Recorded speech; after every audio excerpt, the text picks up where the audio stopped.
Supreme court ਨੂੰ ਲੈ ਕੇ ਕਿ ਉਹਨਾਂ ਨੇ ਕੇਂਦਰ ਨੂੰ ਜੋ ਹੁਕਮ ਜਾਰੀ ਕੀਤੇ ਨੇ ਕਿ ਰਾਜੋਆਣਾ ਦੀ ਰਹਿਮ ਦੀ ਅਪੀਲ ਤੇ 2 ਮਹੀਨਿਆਂ ਦੇ ਵਿੱਚ ਫੈਸਲਾ ਲਿਆ ਜਾਵੇ। ਭਾਈ ਬਲਵੰਤ ਸਿੰਘ ਰਾਜੋਆਣਾ 27 ਸਾਲ ਤੋਂ ਜੇਲ੍ਹ ਦੇ ਵਿੱਚ ਹੈ। ਉਹ ਪਿੱਛੇ ਉਹਨਾਂ ਦੇ ਪਿਤਾ ਦੀ ਸੁਰਗਵਾਸ ਹੋ ਗਏ ਸੀ। ਉਸ ਵੇਲੇ ਉਹਨਾਂ ਨੂੰ ਪੈਰੋਲ ਮਿਲੀ ਸੀ ਭੋਗ ਤੱਕ ਦੀ।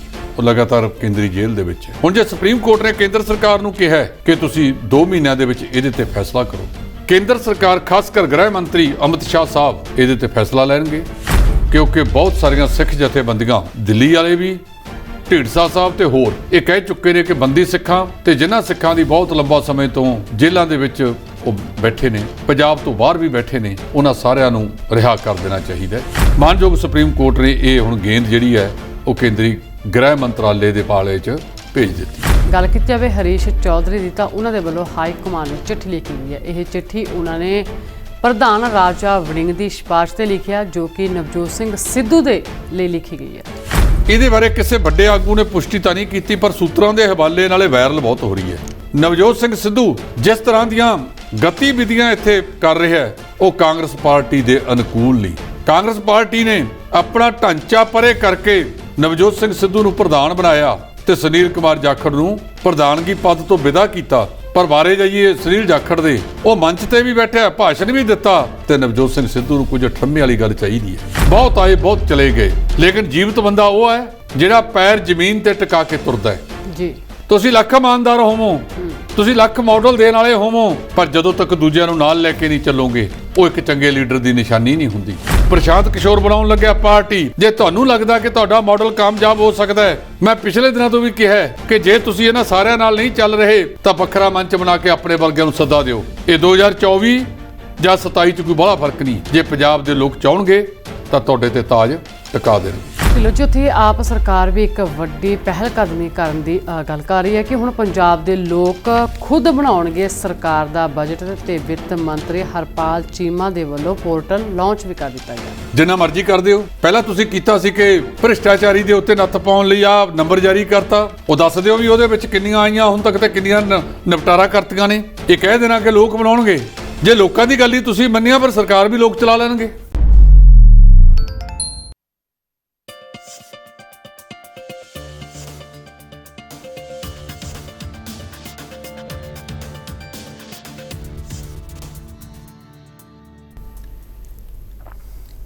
ਸਤਿ ਸ਼੍ਰੀ ਅਕਾਲ, ਮੈਂ ਰੀਨਾਤੀ ਮਾਨ। ਤੁਸੀਂ ਦੇਖ ਰਹੇ ਹੋ D5 ਚੈਨਲ ਪੰਜਾਬੀ ਤੇ ਪ੍ਰੋਗਰਾਮ ਲੈ ਕੇ ਹਾਜ਼ਰ ਹਾਂ ਇੱਕ ਮੇਰੀ ਵੀ ਸੁਣੋ। ਇਸ ਪ੍ਰੋਗਰਾਮ ਦੇ ਵਿੱਚ ਅਸੀਂ ਵੱਖ-ਵੱਖ ਵਿਸ਼ਿਆਂ ਨੂੰ ਲੈ ਕੇ ਚਰਚਾ ਕਰਾਂਗੇ ਤੇ ਅੱਜ ਦੇ ਵਿਸ਼ੇ ਉਹ ਵੀ ਕਾਫੀ ਅਹਿਮ ਰਹਿਣ ਵਾਲੇ ਨੇ, ਜਿਸ ਤੇ ਗੱਲਬਾਤ ਕਰਾਂਗੇ ਹਰੀਸ਼ ਚੌਧਰੀ ਨੂੰ ਲੈ ਕੇ, ਜਿਨ੍ਹਾਂ ਦੇ ਵੱਲੋਂ ਹਾਈ ਕਮਾਂਡ ਨੂੰ ਚਿੱਠੀ ਲਿਖੀ ਗਈ ਹੈ ਅਤੇ ਰਾਜਾ ਵੜਿੰਗ ਦੀ ਸਿਫਾਰਿਸ਼ ਤੇ ਉਹਨਾਂ ਦੇ ਵੱਲੋਂ ਇਹ ਚਿੱਠੀ ਲਿਖੀ ਗਈ ਹੈ। ਇਸ ਚਿੱਠੀ ਦੇ ਵਿੱਚ ਕੀ ਕੁਝ ਉਹਨਾਂ ਨੇ ਲਿਖਿਆ, ਇਸ ਤੇ ਗੱਲਬਾਤ ਕਰਾਂਗੇ ਤੇ ਨਾਲ ਹੀ ਗੱਲਬਾਤ ਕਰਾਂਗੇ ਸੁਪਰੀਮ ਕੋਰਟ ਨੂੰ ਲੈ ਕੇ ਕਿ ਭਾਈ ਬਲਵੰਤ ਸਿੰਘ ਰਾਜੋਆਣੇ ਦੀ ਸਜ਼ਾ ਨੂੰ ਲੈ ਕੇ ਸੁਪਰੀਮ ਕੋਰਟ ਨੇ ਕੇਂਦਰ ਨੂੰ ਹੁਕਮ ਜਾਰੀ ਕੀਤੇ ਨੇ। ਇਸ ਤੇ ਗੱਲਬਾਤ ਕਰਾਂਗੇ ਤੇ ਨਾਲ ਹੀ ਗੱਲਬਾਤ ਕਰਾਂਗੇ ਆਮ ਆਦਮੀ ਪਾਰਟੀ ਨੂੰ ਲੈ ਕੇ ਕਿ ਉਹਨਾਂ ਦੇ ਵੱਲੋਂ ਇੱਕ ਨਵੀਂ ਪਹਿਲ ਕਦਮੀ ਕੀਤੀ ਜਾ ਰਹੀ ਹੈ ਕਿ ਹੁਣ ਪੰਜਾਬ ਦੇ ਲੋਕ ਖੁਦ ਬਣਾਉਣਗੇ ਸਰਕਾਰ ਦਾ ਬਜਟ। ਇਸ ਤੋਂ ਇਲਾਵਾ ਹੋਰ ਵੀ ਕਈ ਅਹਿਮ ਮੁੱਦੇ ਨੇ ਜਿਨ੍ਹਾਂ ਤੇ ਗੱਲਬਾਤ ਕਰਾਂਗੇ। ਇਹਨਾਂ ਸਾਰੇ ਮੁੱਦਿਆਂ ਤੇ ਚਰਚਾ ਕਰਨ ਲਈ ਸਾਡੇ ਸਟੂਡੀਓ 'ਚ ਮੌਜੂਦ ਨੇ ਸੀਨੀਅਰ ਐਡੀਟਰ ਜਸਪਾਲ ਸਿੰਘ ਢਿੱਲੋਂ ਜੀ। ਸਭ ਤੋਂ ਪਹਿਲਾਂ ਅਸੀਂ ਉਹਨਾਂ ਦਾ ਸਵਾਗਤ ਕਰਦੇ ਹਾਂ। ਢਿੱਲੋਂ ਜੀ, ਤੁਹਾਡਾ ਬਹੁਤ ਬਹੁਤ ਸਵਾਗਤ ਹੈ ਜੀ। ਸ਼ੁਕਰੀਆ ਜੀ, ਬਹੁਤ ਮਿਹਰਬਾਨੀ ਜੀ। ਢਿੱਲੋਂ ਜੀ, ਸਭ ਤੋਂ ਪਹਿਲਾਂ ਅਸੀਂ ਚਰਚਾ ਕਰਾਂਗੇ ਸੁਪਰੀਮ ਕੋਰਟ ਨੂੰ ਲੈ ਕੇ ਕਿ ਉਹਨਾਂ ਨੇ ਕੇਂਦਰ ਨੂੰ ਜੋ ਹੁਕਮ ਜਾਰੀ ਕੀਤੇ ਨੇ ਕਿ ਰਾਜੋਆਣਾ ਦੀ ਰਹਿਮ ਦੀ ਅਪੀਲ ਤੇ 2 ਮਹੀਨਿਆਂ ਦੇ ਵਿੱਚ ਫੈਸਲਾ ਲਿਆ ਜਾਵੇ। ਦੇਖੋ, ਸੁਪਰੀਮ ਕੋਰਟ ਨੇ ਇਸ ਤੋਂ ਪਹਿਲਾਂ ਬੇਅੰਤ ਸਿੰਘ ਦਾ ਕਤਲ ਹੁੰਦਾ ਹੈਗਾ 31 ਅਗਸਤ 1995 ਨੂੰ। 27 ਸਾਲ ਦਾ ਸਮਾਂ ਹੋ ਗਿਆ। ਭਾਈ ਬਲਵੰਤ ਸਿੰਘ ਰਾਜੋਆਣਾ 27 ਸਾਲ ਤੋਂ ਜੇਲ੍ਹ ਦੇ ਵਿੱਚ ਹੈ। ਉਹ ਪਿੱਛੇ ਉਹਨਾਂ ਦੇ ਪਿਤਾ ਦੀ ਸੁਰਗਵਾਸ ਹੋ ਗਏ ਸੀ। ਉਸ ਵੇਲੇ ਉਹਨਾਂ ਨੂੰ ਪੈਰੋਲ ਮਿਲੀ ਸੀ ਭੋਗ ਤੱਕ ਦੀ। ਉਹ ਲਗਾਤਾਰ ਕੇਂਦਰੀ ਜੇਲ੍ਹ ਦੇ ਵਿੱਚ ਹੈ। ਇੱਥੋਂ ਦੇ ਇੱਕ ਵੱਡੇ ਅਖਬਾਰ ਦੇ ਪੱਤਰਕਾਰ ਦਾ ਉਹ ਅੰਗ ਰੱਖਿਅਕ ਸੀ। ਉਸ ਵੇਲੇ ਉਹ ਮੁੱਲਾ ਫੈਸ਼ਨ ਵਿੱਚ ਹੁੰਦਾ ਸੀ। ਬਾਅਦ ਦੇ ਵਿੱਚ ਉਹਦੇ ਤੇ ਅਸਰ ਹੋਇਆ, ਉਹ ਸਿੰਘ ਸੱਜ ਗਿਆ ਤੇ ਬਾਅਦ ਦੇ ਵਿੱਚ ਉਹਨੇ ਅਕਾਲ ਤਖਤ ਸਾਹਿਬ ਦੇ ਜਥੇਦਾਰ ਨੂੰ ਬੇਨਤੀ ਕੀਤੀ ਕਿ ਮੈਨੂੰ ਜੇਲ੍ਹ ਦੇ ਵਿੱਚ ਹੀ ਅੰਮ੍ਰਿਤ ਛਕਾਇਆ ਜਾਵੇ ਤੇ ਛਕਾਇਆ ਵੀ ਗਿਆ। ਇੱਕ ਚਰਚਾ ਹੈ, ਇੱਕ ਵਿਸ਼ੇਸ਼ ਸਿਆਸੀ ਪਾਰਟੀ ਉਸ ਨੂੰ ਵਰਤਣਾ ਚਾਹੁੰਦੀ ਹੈ। 27 ਸਾਲ ਹੈ। ਦੂਜੇ ਪਾਸੇ ਜਿਹੜਾ ਰਾਜੀਵ ਗਾਂਧੀ ਕਤਲ ਮਾਮਲੇ ਦੇ ਵਿੱਚ ਔਰਤ ਹੈ, ਲਿੱਟੇ ਨਾਲ ਸੰਬੰਧਿਤ ਹੈ, ਸ਼ਾਇਦ ਉਹਦੇ ਬਾਰੇ ਵੀ ਸੁਪਰੀਮ ਕੋਰਟ ਕਹਿ ਚੁੱਕੀ ਹੈ ਕਿ 36 ਸਾਲ ਜਿਹੜਾ ਬੰਦਾ ਜੇਲ੍ਹ 'ਚ ਰਹਿ ਚੁੱਕਿਆ ਉਹਨੂੰ ਰਿਹਾ ਕਰ ਦੇਣਾ ਚਾਹੀਦਾ। ਬਲਵੰਤ ਸਿੰਘ ਰਾਜੋਆਣੇ ਨੂੰ ਫਾਂਸੀ ਦੀ ਸਜ਼ਾ ਹੋਈ ਸੀ ਜੀ। ਇਹਦੇ ਵਾਸਤੇ ਅਪੀਲ ਪਾਈ ਗਈ ਕਿ ਉਹਦੀ ਜਿਹੜੀ ਹੈ ਉਮਰ ਕੈਦ ਦੇ ਵਿੱਚ ਬਦਲ ਦਿੱਤੀ ਜਾਵੇ। ਹੁਣ ਜੇ ਸੁਪਰੀਮ ਕੋਰਟ ਨੇ ਕੇਂਦਰ ਸਰਕਾਰ ਨੂੰ ਕਿਹਾ ਕਿ ਤੁਸੀਂ 2 ਮਹੀਨਿਆਂ ਦੇ ਵਿੱਚ ਇਹਦੇ ਤੇ ਫੈਸਲਾ ਕਰੋ,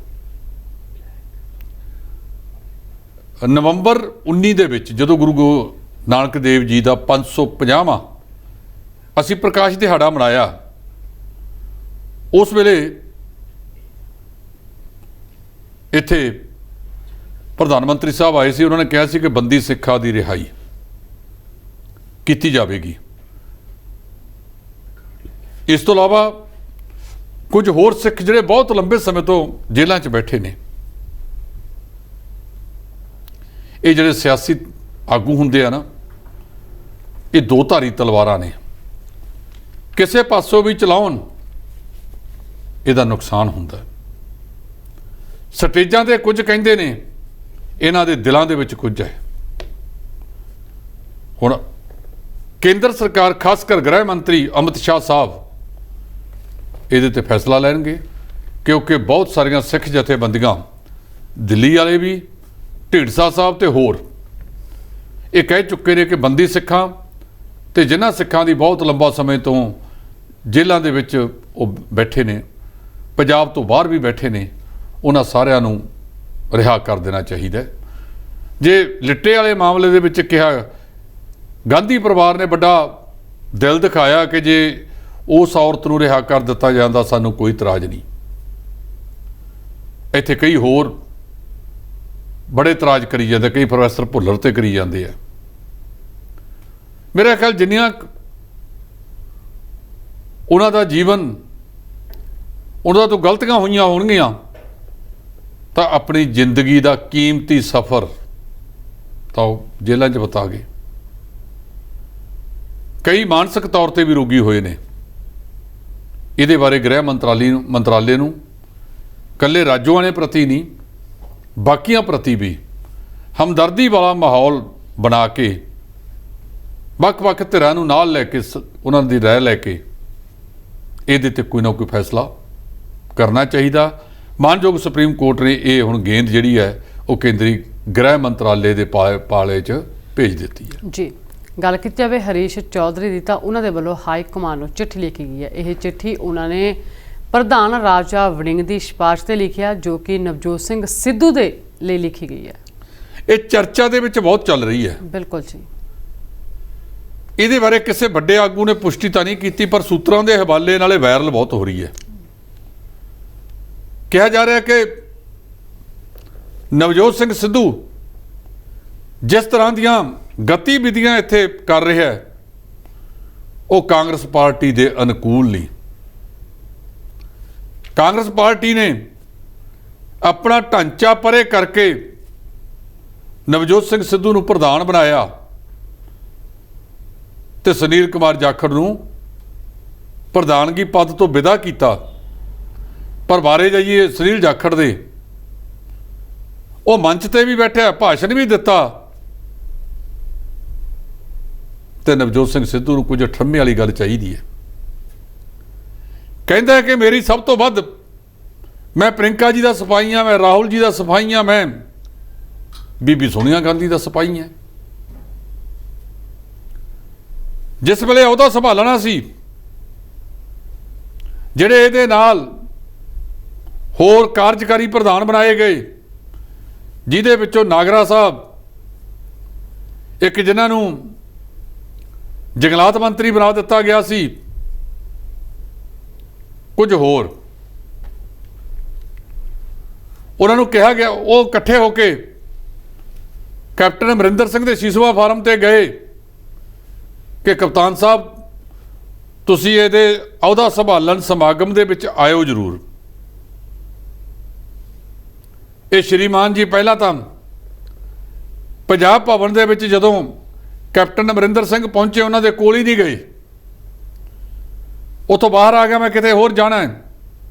ਕਿਹਾ ਜਾ ਰਿਹਾ ਕਿ ਉਦੋਂ ਬੀਬੀ ਪ੍ਰਿੰਕਾ ਗਾਂਧੀ ਨੇ ਇਹਨੂੰ ਘੂਰਿਆ ਕਿ ਜਾ, ਜੇ ਗਿਆ ਤਾਂ ਪਾਸਾ ਆਸਾ ਜਾ ਕੇ ਸਤਿ ਸ੍ਰੀ ਅਕਾਲ ਸਰ ਕਹਿ ਕੇ।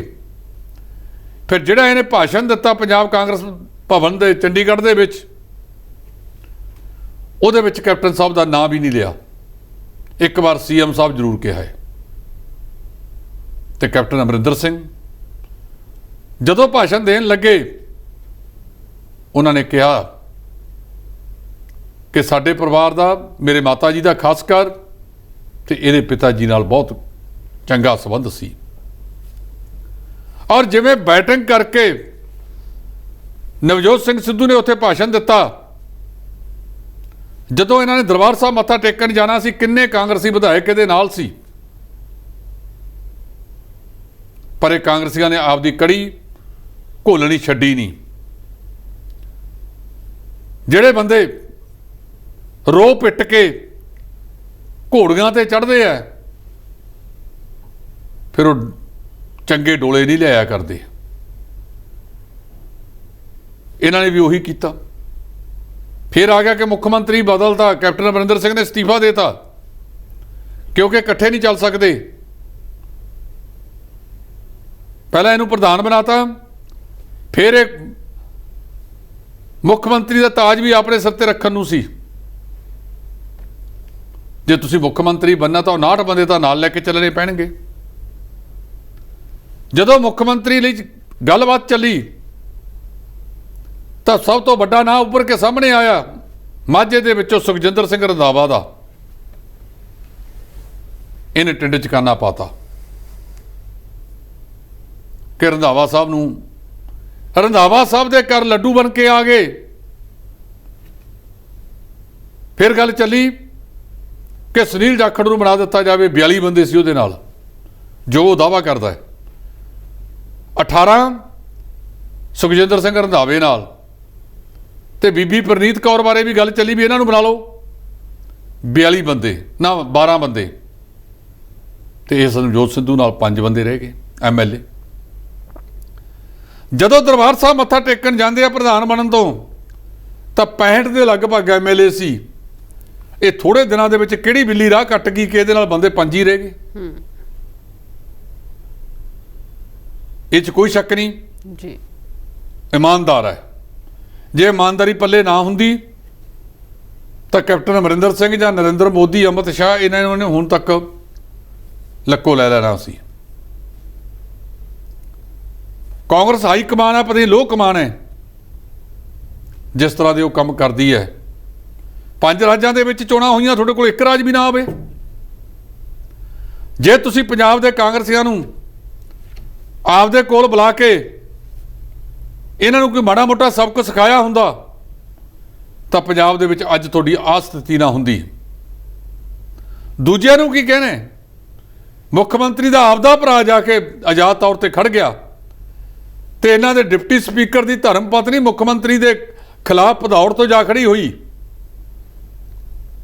ਇਹਨਾਂ ਦੇ MLA ਦਾ, ਸਾਬਕਾ ਮੰਤਰੀ ਦਾ ਮੁੰਡਾ ਆਜ਼ਾਦ ਤੌਰ ਤੇ ਇਹਨਾਂ ਵੱਲੋਂ ਐਲਾਨੇ MLA ਦੇ ਖਿਲਾਫ ਜਾ ਖੜਿਆ ਜੀ। ਮਹਿੰਦਰ ਸਿੰਘ KP ਦੀ ਸੀਟ ਤੇ ਜੋ ਕੁਝ ਹੋਇਆ ਉਹ ਸਾਰਿਆਂ ਦੇ ਸਾਹਮਣੇ ਹੈ। ਇਸ ਤੋਂ ਇਲਾਵਾ ਹੋਰ ਕਈਆਂ ਦੇ ਇਲਾਕਿਆਂ ਦੇ ਵਿੱਚ ਇਹਨਾਂ ਨੇ ਇੱਕ ਦੂਜੇ ਦੀ ਸੇਵਾ ਕੀਤੀ ਤੇ ਸੱਟਾ ਕੀ ਨਿਕਲਿਆ। ਜੇ ਇਸੇ ਤਰ੍ਹਾਂ ਇਹ ਕਰਦੇ ਰਹਿਣਗੇ, ਅੱਜ ਪਤਾ ਲੱਗਿਆ ਕਿ ਪ੍ਰਸ਼ਾਂਤ ਕਿਸ਼ੋਰ ਨੇ ਇਹ ਕਹਿਤਾ ਕਿ ਮੈਂ ਵੱਖਰੀ ਪਾਰਟੀ ਬਣਾਵਾਂਗਾ। ਇਹ ਸ਼੍ਰੀਮਾਨ ਜੀ ਨੇ ਨਾਲ ਦੀ ਨਾਲ ਟਵੀਟ ਕਰਤਾ। ਇਹਦੇ ਵੱਲੋਂ ਉਸ ਟਵੀਟ ਦਾ ਕਰਿਆ ਹੋਇਆ ਅਸਰ ਹੈ। ਤਾਂ ਹਰੀ ਚੌਧਰੀ ਪੰਜਾਬ ਦਾ ਇੰਚਾਰਜ ਹੈ, ਉਹਨੇ ਕੇਂਦਰ ਵਾਲਿਆਂ ਨੂੰ ਕਿਹਾ ਵੀ ਇਹ ਠੀਕ ਨਹੀਂ ਕਰ ਰਿਹਾ। ਇਹ ਪਿਛਲੀ ਦਿਨੀ ਸਰਦਾਰ ਪ੍ਰਤਾਪ ਸਿੰਘ ਬਾਜਵਾ ਨੂੰ ਵਿਰੋਧੀ ਧਿਰ ਦਾ ਆਗੂ ਬਣਾਤਾ,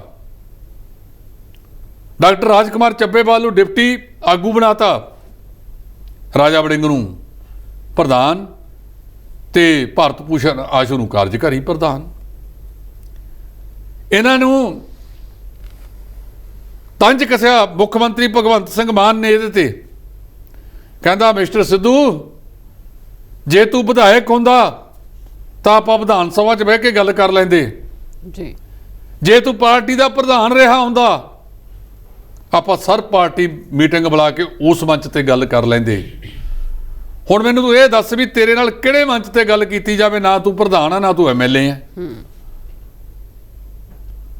ਸੁਰਜੀਤ ਪਾਤਰ ਦੀਆਂ ਗੱਲਾਂ ਸੁਣੋ।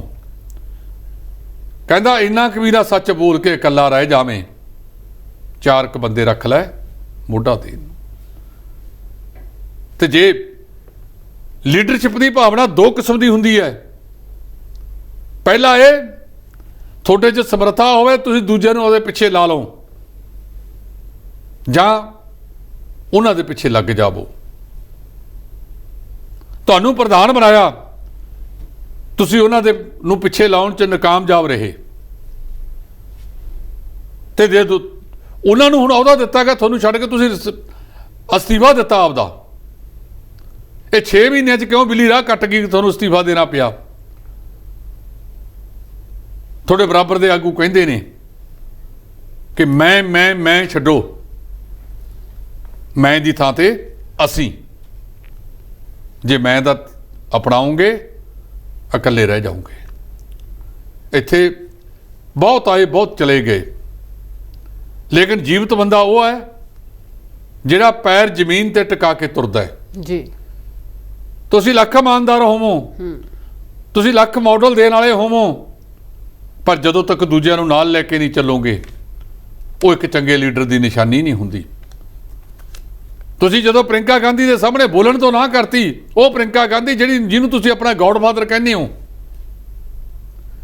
ਤੁਸੀਂ ਉਸ ਦਲਵੀਰ ਸਿੰਘ ਗੋਲਡੀ ਦੀ ਘਰ ਵਾਲੀ ਜਿਹੜੇ ਮੰਚ ਸੰਚਾਲਨ ਕਰ ਰਹੇ ਸੀ, ਉਹਦਾ ਵੀ ਨਹੀਂ ਮਾੜਾ ਮੋਟਾ ਖਿਆਲ ਰੱਖਿਆ ਕਿ ਇੱਕ ਭੈਣ ਵਰਗੀ ਔਰਤ ਤੁਹਾਡੇ ਕਿੱਡੇ ਅਖਾਣ ਲਾ ਰਹੀ ਹੈ, ਸਾਡਾ ਬੱਬਰ ਸ਼ੇਰ, ਸਾਡਾ ਫਲਾਨਾ, ਸਾਡਾ ਢਿਮਕਾ। ਤੇ ਫਿਰ ਉਹ ਪ੍ਰਸ਼ਾਂਤ ਕਿਸ਼ੋਰ ਬਣਾਉਣ ਲੱਗਿਆ ਪਾਰਟੀ। ਜੇ ਤੁਹਾਨੂੰ ਲੱਗਦਾ ਕਿ ਤੁਹਾਡਾ ਮਾਡਲ ਕਾਮਯਾਬ ਹੋ ਸਕਦਾ ਹੈ, ਮੈਂ ਪਿਛਲੇ ਦਿਨਾਂ ਤੋਂ ਵੀ ਕਿਹਾ ਕਿ ਜੇ ਤੁਸੀਂ ਇਹਨਾਂ ਸਾਰਿਆਂ ਨਾਲ ਨਹੀਂ ਚੱਲ ਰਹੇ ਤਾਂ ਵੱਖਰਾ ਮੰਚ ਬਣਾ ਕੇ ਆਪਣੇ ਵਰਗਿਆਂ ਨੂੰ ਸੱਦਾ ਦਿਓ। ਇਹ 2024 ਜਾਂ 27 'ਚ ਕੋਈ ਬੜਾ ਫਰਕ ਨਹੀਂ। ਜੇ ਪੰਜਾਬ ਦੇ ਲੋਕ ਚਾਹਣਗੇ ਤਾਂ ਤੁਹਾਡੇ ਤੇ ਤਾਜ ਟਿਕਾ ਦੇਣਗੇ ਜੀ। ਢਿੱਲੋਂ ਜੀ, ਉੱਥੇ ਆਪ ਸਰਕਾਰ ਵੀ ਇੱਕ ਵੱਡੀ ਪਹਿਲ ਕਦਮੀ ਕਰਨ ਦੀ ਗੱਲ ਕਰ ਰਹੀ ਹੈ ਕਿ ਹੁਣ ਪੰਜਾਬ ਦੇ ਲੋਕ ਖੁਦ ਬਣਾਉਣਗੇ ਸਰਕਾਰ ਦਾ ਬਜਟ, ਤੇ ਵਿੱਤ ਮੰਤਰੀ ਹਰਪਾਲ ਚੀਮਾ ਦੇ ਵੱਲੋਂ ਪੋਰਟਲ ਲਾਂਚ ਵੀ ਕਰ ਦਿੱਤਾ ਗਿਆ। ਜਿੰਨਾ ਮਰਜ਼ੀ ਕਰ ਦਿਓ ਜੀ। ਪਹਿਲਾਂ ਤੁਸੀਂ ਕੀਤਾ ਸੀ ਕਿ ਭ੍ਰਿਸ਼ਟਾਚਾਰੀ ਦੇ ਉੱਤੇ ਨੱਥ ਪਾਉਣ ਲਈ ਆ ਨੰਬਰ ਜਾਰੀ ਕਰਤਾ, ਉਹ ਦੱਸ ਦਿਓ ਵੀ ਉਹਦੇ ਵਿੱਚ ਕਿੰਨੀਆਂ ਆਈਆਂ ਹੁਣ ਤੱਕ ਤੇ ਕਿੰਨੀਆਂ ਨਿਪਟਾਰਾ ਕਰਤੀਆਂ ਨੇ। ਇਹ ਕਹਿ ਦੇਣਾ ਕਿ ਲੋਕ ਬਣਾਉਣਗੇ। ਜੇ ਲੋਕਾਂ ਦੀ ਗੱਲ ਹੀ ਤੁਸੀਂ ਮੰਨਿਆ, ਪਰ ਸਰਕਾਰ ਵੀ ਲੋਕ ਚਲਾ ਲੈਣਗੇ। ਤੁਸੀਂ ਨਵਾਂ ਕਦਮ ਕੀਤਾ, ਕਰੋ, ਲੇਕਿਨ ਇਹ ਬਾਅਦ ਦੇ ਵਿੱਚ ਦੇਖਾਂਗੇ। ਜਦੋਂ ਤੁਸੀਂ ਬਜਟ ਪੇਸ਼ ਕਰਨਾ ਹੈ, ਲੋਕਾਂ ਵੱਲੋਂ ਦਿੱਤੇ ਗਏ ਸੁਝਾਅ ਕਿੰਨੇ ਕੁ ਤੁਸੀਂ ਅਪਣਾਉਂਦੇ ਹੋ। ਗੱਲ ਚੰਗੀ ਆ, ਮਾੜੀ ਨਹੀਂ, ਪਰ ਗੱਲ ਉਹ ਕਰੋ ਜਿਹੜੀ ਲਾਗੂ ਕਰ ਸਕੋ। ਅਜੇ ਤੱਕ ਐਲਾਨ ਨੇ ਕੋਈ ਚੀਜ਼ ਲਾਗੂ ਤਾਂ ਹੋਈ ਨਹੀਂ। ਇੱਥੇ ਅਮਲਾਂ ਦੇ ਹੋਣਗੇ ਨਵੇੜੇ, ਬਾਤ ਤੇਰੀ ਪੁੱਛਣੀ ਨਹੀਂ। ਬਥੇਰੇ ਆਏ ਨੇ ਪਹਿਲਾਂ, ਤੁਹਾਨੂੰ ਵੀ ਐਲਾਨ ਬੰਤ ਸਿੰਘ ਤੁਹਾਡੇ ਮੁੱਖ ਮੰਤਰੀ ਨੂੰ ਕਹਿਣ ਲੱਗ ਗਏ ਲੋਕ। ਭਾਵੇਂ ਇਹ 45 ਦਿਨਾਂ ਦਾ ਸਮਾਂ ਕੋਈ ਬਹੁਤਾ ਸਮਾਂ ਨਹੀਂ ਹੁੰਦਾ, ਮੈਂ ਅਸਹਿਮਤ ਹਾਂ ਕਿ ਸਮਾਂ ਦੇਣਾ ਚਾਹੀਦਾ ਹੈ। 1 ਜਾਂ 2 ਬਜਟ ਦੇਖੋ। ਤੁਸੀਂ ਕਦੇ ਇਹ ਬਹਿ ਕੇ ਕਿਉਂ ਨਹੀਂ ਸੋਚਦੇ ਕਿ ਜਿਹੜੀ ਚੀਜ਼ 5ਵੇਂ ਸਾਲ 'ਚ ਜਾ ਕੇ ਸਰਕਾਰਾਂ ਦੀ ਹੁੰਦੀ ਆ, ਤੁਹਾਡੇ ਨਾਲ ਪਹਿਲੇ ਸਾਲ ਹੀ ਹੋਣ ਲੱਗ ਗਈ। ਇਹ ਸੋਚੋ ਤੇ ਲੋਕਾਂ ਨੂੰ ਸਮਝਾਓ। ਜੇ ਪਹਿਲਾ ਸਮਾਂ ਤੁਸੀਂ ਖਜ਼ਾਨੇ ਦੀ ਰੂਪਰੇਖਾ ਸੁਧਾਰਨ ਵਾਸਤੇ ਲਾ ਦਿੰਦੇ ਤੇ ਉਹਨਾਂ ਕੰਮਾਂ ਤੇ ਧਿਆਨ ਦਿੰਦੇ ਜਿਹੜੇ ਕੰਮ ਦੇ ਵਿੱਚ ਫਾਈਨੈਂਸ ਇਨਵੋਲਵ ਨਹੀਂ, ਤਾਂ ਉਹ ਜ਼ਿਆਦਾ ਚੰਗੇ ਹੁੰਦੇ। ਬਹੁਤ ਸਾਰੇ ਕੰਮ ਨੇ ਜਿਹੜੇ ਸਰ ਤੁਸੀਂ ਆਰਡਰ ਜਾਰੀ ਕਰਨੇ ਨੇ, ਇੰਪਲੀਮੈਂਟ ਲੋਕਾਂ ਨੇ ਕਰਨਾ ਹੈ, ਇਹ ਕਰਨ ਦੀ ਜ਼ਰੂਰਤ ਹੈ। ਪਰ ਤੁਸੀਂ ਕਿ ਬਜਟ ਲੋਕ ਪੇਸ਼ ਕਰ ਦੇਣਗੇ, ਲੋਕ ਬਣਾਉਣਗੇ ਆਪਣਾ ਬਜਟ। ਇਹ ਤੋਂ ਪਹਿਲਾਂ ਵਾਲਿਆਂ ਨੇ ਵੀ ਬਥੇਰਿਆਂ ਨੇ ਕਿਹਾ ਸੀ। ਕੀ ਉਹ ਸਾਰਾ ਕੁਝ ਉਵੇਂ ਜਿਵੇਂ ਹੋਇਆ? ਨਹੀਂ ਹੋਇਆ। ਇਹਦੇ ਨਾਲੋਂ ਬਿਹਤਰ ਇਹ ਹੈ, ਇਹ ਲੋਕਾਂ ਨੂੰ ਨਾ ਕਹੋ, ਇਹ ਲੋਕਾਂ ਦਾ ਕੰਮ ਨਹੀਂ, ਪਰ ਤੁਹਾਨੂੰ ਚੁਣ ਕੇ ਕਾਹਦੇ ਵਾਸਤੇ ਭੇਜਿਆ? ਜੇ ਤੁਸੀਂ ਇਹ ਲੋਕਾਂ ਮੁਤਾਬਕ ਕਰਨਾ ਹੈ ਤਾਂ ਮੈਂ ਦੱਸ ਦੇਣਾ, ਪੰਜਾਬ ਦੇ 8-10 ਅਰਥ ਸ਼ਾਸਤਰੀ doctor Sucha Singh Gill, doctor Ranjit Singh Ghuman, doctor Davinder Sharma, doctor Gian Singh, doctor Gurvinder Kaur, doctor SS Jaul, doctor Balwinder Singh Sol, doctor Surinder Singh Riar, doctor BS Dhillon, doctor Manjit Singh, ਬਿਠਾਓ ਇਹਨਾਂ ਸਾਰਿਆਂ ਨੂੰ, ਤੁਹਾਨੂੰ ਦੱਸਣ ਕਿ ਪੈਸੇ ਕਿਵੇਂ ਇਕੱਠੇ ਕਰਨੇ ਆ। ਐਵੇਂ ਫੂਕੀਆਂ ਗਰੰਟੀਆਂ ਨਾ ਮਾਰੋ। ਜਿਹੜਾ ਕੁਝ ਤੁਹਾਡਾ ਕੀਤਾ ਜਾ ਰਿਹਾ ਹੈ ਇਹ ਆਪੇ ਆਪ ਲੋਕਾਂ ਦੇ ਵਿੱਚ ਆ ਜਾਵੇਗਾ। ਕਹਿੰਦੇ ਆ ਕਿ ਤੁਸੀਂ ਚੰਗਾ ਕਰੋਗੇ, ਤੁਹਾਡਾ ਇੰਪ੍ਰੈਸ਼ਨ ਦੂਜੇ ਥਾਂ ਤੇ ਪਹਿਲਾਂ ਜਾਂਦਾ ਹੈ ਕਿ ਯਾਰ ਇਹ ਬੰਦਾ ਬਹੁਤ ਚੰਗਾ ਹੈ ਜੀ। ਤੁਸੀਂ ਮਾੜਾ ਕਰੋਗੇ, ਤੁਹਾਡਾ ਮਾੜਾ ਇੰਪ੍ਰੈਸ਼ਨ ਵੀ ਪਹਿਲਾਂ ਜਾਂਦਾ ਦੂਜੇ ਥਾਂ ਤੇ ਕਿ ਬੜਾ ਖਤਰਨਾਕ ਬੰਦਾ, ਬਚ ਕੇ ਰਹੋ। ਚੀਮਾ ਸਾਹਿਬ, ਜੇ ਤੁਸੀਂ ਸਿੱਖਿਆ ਦਾ ਬਜਟ ਬਣਾਉਣਾ ਹੈ ਤਾਂ ਸਿੱਖਿਆ ਸ਼ਾਸਤਰੀਆਂ ਨੂੰ ਸ਼ਾਮਲ ਕਰੋ। ਤੁਸੀਂ ਖੇਤੀ ਦਾ ਬਜਟ ਬਣਾਉਣਾ ਹੈ, ਖੇਤੀ ਮਾਹਰਾਂ ਨੂੰ ਸ਼ਾਮਲ ਕਰੋ। ਤੁਸੀਂ ਚੰਗੀ ਆਰਥਿਕਤਾ ਖਜ਼ਾਨੇ ਦੀ ਕਰਨੀ ਹੈ, ਆਰਥਿਕ ਮਾਹਰਾਂ ਨੂੰ ਬਿਠਾਓ। ਤੁਸੀਂ ਟਰਾਂਸਪੋਰਟ ਵਧੀਆ ਕਰਨੀ ਹੈ, ਟਰਾਂਸਪੋਰਟ ਵਾਲੇ ਲੋਕਾਂ ਨੂੰ ਬਿਠਾਓ। ਤੁਸੀਂ ਖੇਡਾਂ ਚੰਗੀਆਂ ਬਣਾਉਣੀਆਂ ਨੇ, ਖਿਡਾਰੀਆਂ ਦੇ ਆਧਾਰਿਤ ਕਮੇਟੀ ਬਣਾਓ।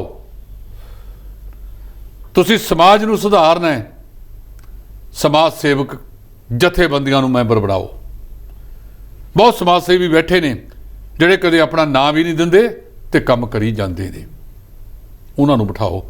ਵੱਖ-ਵੱਖ ਖੇਤਰਾਂ ਦੇ ਮਾਹਰਾਂ ਨੂੰ ਬਣਾਓ।